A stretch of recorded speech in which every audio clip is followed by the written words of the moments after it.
सौम्या मिश्रा और आप देख रहे हैं मौलिक शक्ति। इलेक्टोरल बॉन्ड का मुद्दा आपको याद होगा, जिसे लेकर सुप्रीम कोर्ट ने एसबीआई को कहा था कि एक रिपोर्ट पेश की जाए कि किस किस ने इलेक्टोरल बॉन्ड्स खरीदे हैं, कितने कितने के खरीदे हैं और किन कंपनियों ने खरीदे हैं, इसकी पूरी जांच की जाए। उसके बाद जानकारी इलेक्शन कमीशन ऑफ इंडिया को दी जाए। ठीक है, अब इस सब के बाद 6 मार्च तक की तारीख उनको दी गई थी कि 6 मार्च तक आप इसका पूरा ब्यौरा पेश करें, इलेक्शन कमीशन को दें। जिसके बाद इलेक्शन कमीशन ने भी इसे लेकर कहा था कि हमें जल्द से जल्द ब्यौरा दिया जाए।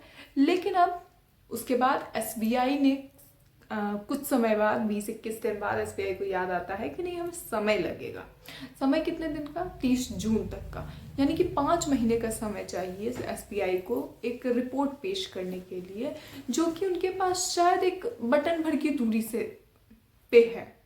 ये विपक्ष का कहना है, न सिर्फ विपक्ष का बल्कि एसबीआई ने जब इसे लेकर याचिका दायर की सुप्रीम कोर्ट में कि हमें 30 जून तक का समय चाहिए, तो अब सुप्रीम कोर्ट ने भी इसे लेकर एसबीआई को फटकार लगाई है और कहा है कि इतना समय क्यों चाहिए, क्योंकि इतना समय जब उनसे मांगा गया तो सुप्रीम कोर्ट ने भी ये सोचा कि आखिर इतने समय की क्या ज़रूरत है, जबकि एसबीआई इसे बहुत ही आसानी तरीके से कर सकता है। डिजिटल इंडिया में हम रह रहे हैं, डिजिटल इंडिया जहाँ पर एक बटन की दूरी पे सब कुछ है।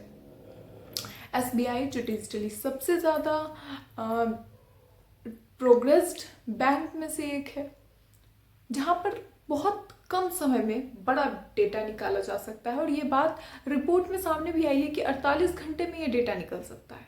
लेकिन देखिए किस तरीके से एसबीआई ने ये समय मांगा है, जिसपे सुप्रीम कोर्ट ने क्या कहा है, और इसे लेकर सुप्रीम कोर्ट में इसके खिलाफ याचिका दायर करने वाले प्रशांत भूषण जो वकील उनकी ओर से लड़ रहे थे, उन्होंने इसे लेकर क्या कहा। पूरी चर्चा आपको बताएंगे कि आखिर चर्चा में क्या सब बातचीत हुई है प्रशांत भूषण सुप्रीम कोर्ट के बीच में। एक एक चीज आपको बताएंगे। सीजीआई इसकी जांच, इस मामले की सुनवाई कर रहे थे और अगली तारीख 11 मार्च तक की कही गई है। 11 मार्च तक इसे लेकर फैसला दिया जा सकता है। ललन टॉप की खबर है, देखिए जरा, जहां पर लिखा गया है इलेक्टोरल बॉन्ड मामले में एसबीआई ने मांगा था टाइम, अब सुप्रीम कोर्ट में अवमानना की अर्जी दाखिल। यानी कि एसबीआई ने जिस समय मांगा था उसके खिलाफ अवमानना की अर्जी दाखिल की गई है कि एसबीआई को कंटेम्प्ट ऑफ कोर्ट कर रहा है, ये बात कही जा रही है, यानी कोर्ट की अवमानना हो रही है। और ऐसे में इसे लेकर याचिका दाखिल की गई है उनके खिलाफ। पूरी खबर में क्या है देखिए जरा। एसबीआई के खिलाफ एडीआर ने सुप्रीम कोर्ट में अवमानना की याचिका दाखिल की है। सुप्रीम कोर्ट ने एसबीआई को इलेक्टोरल बॉन्ड खरीद बिक्री से जुड़ी जानकारी 6 मार्च तक ईसीआई के पास जमा कराने को कहा था, लेकिन अब तक इस पर कुछ नहीं हुआ है। सुप्रीम कोर्ट में स्टेट बैंक ऑफ इंडिया के खिलाफ याचिका दायर की गई है। बैंक को इलेक्टोरल बॉन्ड खरीद बिक्री से जुड़ी जानकारी 6 मार्च तक चुनाव आयोग के पास जमा कराने को कहा गया था। अब तक एसबीआई की तरफ से ये डिजिटल चुनाव आयोग को नहीं दी गई है डिटेल्स। इसके बाद एसोसिएशन फॉर डेमोक्रेटिक रिफॉर्म्स यानी एडीआर ने एसबीआई के खिलाफ सुप्रीम कोर्ट में अवमानना की अर्जी दाखिल की है। क्या है पूरा मामला, आपको तफ्तीश से बताएंगे दोस्तों, एक एक चीज बताएंगे कि आखिर सुप्रीम कोर्ट में क्या सब कहा है, प्रशांत भूषण ने क्या दलीलें दी थी।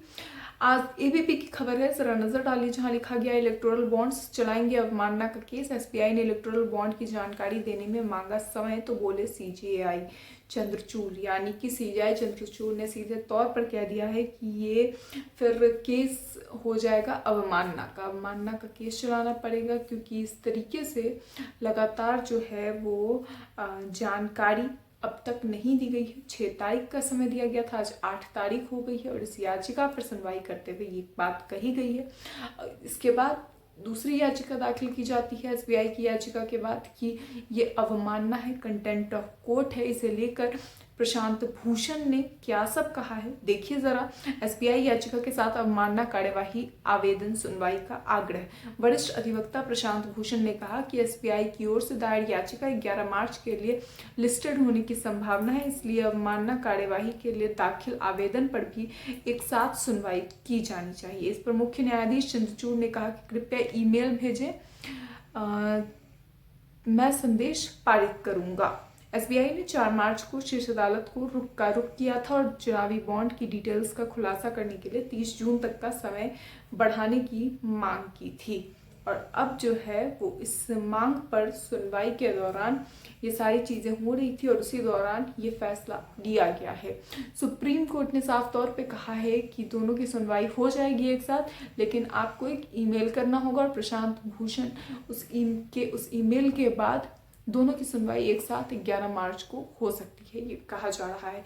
साफ तौर पे ये बीजेपी के लिए एक बुरी खबर है। बुरी खबर इसलिए है क्योंकि बीजेपी को लगा था कि अब एसबीआई के समय मांगने के बाद फिर से उनके पास समय हो गया है कि 30 जून तक अगर टाल दिया जाता है इसे, तो 30 जून तक में तो फिर चुनाव हो गया ना, और चुनाव हो गए उसके बाद फिर रिजल्ट्स आ जाएंगे, फिर से उनकी सरकार बन जाएगी उन्हें लगा, और इस बीच में वो फिर से एक बार चाहे तो इलेक्टोरल बॉन्ड्स वाला सिस्टम स्टार्ट कर देंगे।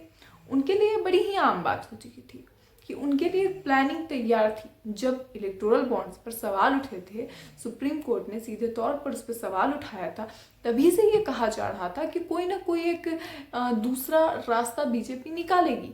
जैसा कि मैंने आपको बताया भी कि इस तरीके से वो दोबारा इसे इम्प्लीमेंट कर सकते हैं और दोबारा इम्प्लीमेंट करने के बाद एक बार फिर से बीजेपी अपनी मनमानी कर सकती है। ये उनका सोचना था, लेकिन सुप्रीम कोर्ट इस पर बार बार अड़ंगा लगा रहा है। सुप्रीम कोर्ट साफ तौर पर बीजेपी को तानाशाही करने से रोक रहा है। सीजेआई चंद्रचूड़ उस तानाशाही को रोक रहे हैं और लोकतंत्र की हत्या होने से बचा रहे हैं बार बार। दोस्तों देखिए कि आने वाले समय में इसे लेकर क्या फैसले आते हैं, लेकिन अहम बात यह है कि बीजेपी के लिए फिलहाल मुसीबत की घड़ी है, क्योंकि एक तरफ इलेक्टोरल बॉन्ड का हिस्सा है, दूसरी ओर ईडी सीबीआई पर सवाल जवाब है सुप्रीम कोर्ट के, तीसरी ओर लगातार सुप्रीम कोर्ट सीजेआई चंद्रचूड़ ऐसे फैसले दे रहे हैं जो बीजेपी के खिलाफ हो सकते हैं, बीजेपी के मन के अनुसार नहीं है।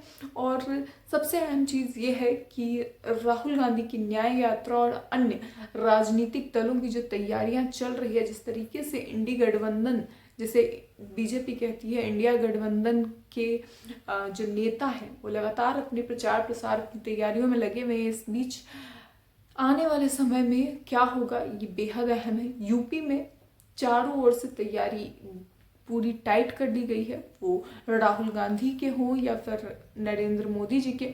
राहुल गांधी अपने सारे मुद्दे लेकर यूपी भी पहुंचे थे। यूपी का एक अहम मुद्दा उन्होंने उठाया है, मैंने आपको पिछली वीडियो में भी बताया था कि उन्होंने पेपर लीक का मुद्दा उठाया है। पेपर लीक का मुद्दा जो युवाओं के भविष्य से, जीवन से जुड़ा है। दूसरी चीज़ रोजगार का मुद्दा उन्होंने उठाया, और ऐसे ही कई 5 अहम मुद्दे उठाए हैं उन्होंने, जिसके बाद प्रियंका गांधी वाड्रा दूसरी ओर महिलाओं का मुद्दा उठाती नजर आ रही हैं। आने वाले समय में कौन किस सीट से लड़ता है, इस सब पे हमने पिछले दिनों भी चर्चा की थी, पिछली वीडियो में भी चर्चा की थी।